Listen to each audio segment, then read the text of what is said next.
साथियों नमस्कार। मैं आर के अमोल 24 चैनल पर आपका हार्दिक स्वागत है। आज बादा में घटित एक घटना के संबंध में आपसे चर्चा करेंगे। घटना बादा के बवेरू कोतवाली क्षेत्र की है, जहां पर संजय पांडे के घर पर बुलडोजर चलाया गया। संजय पांडे सहकारी समिति के जमीन पर, जिसको सरकारी जमीन बताया जा रहा है, मकान बना करके 25 वर्षों से रह रहे थे। उन्हें कई नोटिस दिया गया शासन की तरफ से, परंतु उन्होंने मकान खाली नहीं किया। मामला कोर्ट में भी है। अब प्रशासन ने उस पर बुलडोजर की कार्रवाई किया गया और प्रशासन का कहना है कि उनको कई नोटिस देने के पश्चात भी खाली न करने पर यह कार्रवाई की गई। बुलडोजर में पूरी मकान ध्वस्त कर दी। काफ़ी समय पहले ये मकान बनाई गई थी और उस पर मामला जो है लिटिगेशन में चल रहा था, या प्रशासन का के उसमें निगोशिएशन में चल रहा था।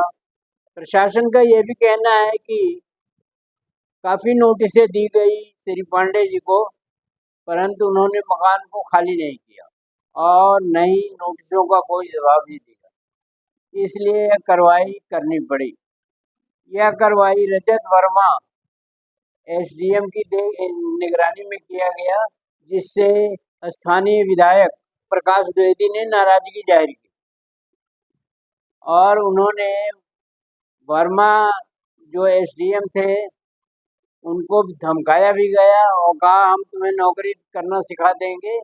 अभी तक मामले में कोई खास जो है प्रगति की सूचना नहीं प्राप्त हुई है, लेकिन मकान चूंकि जमींदोज कर दिया गया तो इससे जो है संजय पांडे, स्थानीय विधायक और लोगों में भी नाराजगी बहुत ज़्यादा है। अब सवाल उठता है कि बुलडोजर की कार्रवाई जो है इतना विलंब से क्यों की गई, और बुलडोजर की जो कार्रवाई की गई है वह सरकारी जमीन में होने के बाद, कोर्ट में मामला चलने के बाद भी की गई, तो ये मामला कुछ प्रशासन की तरफ से स्पष्ट नहीं लग रहा कि प्रशासन ने फिर बुलडोजर की कार्रवाई क्यों की।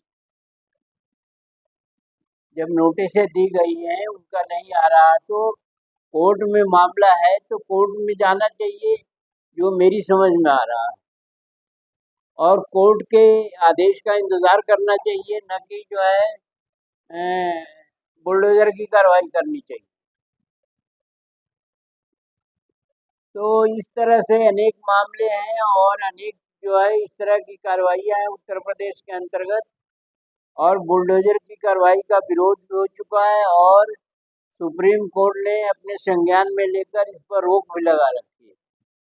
अब 25 वर्षों का एक समय बहुत लंबा समय होता है। 25 वर्षों में ये कार्रवाई क्यों नहीं की गई, जनता तो प्रश्न पूछेगी। और इस तरह सरकारी जमीन बता करके किसी को मकान क्यों बनाने दिया गया, और जब उस मकान में उसका परिवार रह रहा है, वो सुव्यवस्थित हो गया है, तो बुलडोजर लगा करके क्यों गिराई जा रही है। ये तमाम मामला जो है वो स्थानीय जनता द्वारा उठाया जा रहा है। इस पर कार्रवाई समय के अंतर्गत की जानी चाहिए, न कि इतने दिनों बाद जो है कार्रवाई की गई। इस तरह से अगर देखा जाए तो पूरे प्रदेश में बहुत सारी मकानें जो हैं सरकारी जमीनों में बनी हुई, और हर जिले में बनी हुई है, हर तहसील में बनी हुई है, हर परगना में बनी हुई है, हर जगह बनी हुई, गांव में भी बनी हुई। तो सरकार को कोई पॉलिसी लानी चाहिए, इसके बारे में कोई सुव्यवस्थित जो है कार्रवाई करनी चाहिए, सुव्यवस्थित व्यवस्था करनी चाहिए, और न कि बुलडोजर लगाया और मकान को गिरा दिया। क्योंकि मकान बनाते वक्त अगर सरकारी अधिकारियों ने उसे नहीं रोका है तो ये सरकारी अधिकारियों की भी लापरवाही प्रदर्शित करती है। और इस तरह के मामले जो है पूरे उत्तर प्रदेश में बहुत सारे मिलेंगे, जिसको अभी संज्ञान में नहीं लिया गया है, या संज्ञान में लिया गया है तो स्थगित रखा गया है, या वहाँ का अधिकारी जो है ये कार्रवाई नहीं करना चाहते हैं। तो तमाम तरह की विसंगतियाँ हैं और इस संबंध में शासन को एक अपनी नीति स्पष्ट करनी चाहिए कि ऐसे मामलों में क्या किया जाए। जिसका चाहे आपने बुलडोजर से गिरा दिया, जिसका चाहे आपने छोड़ दिया, तो ये सब प्रशासन के ऊपर हो गया।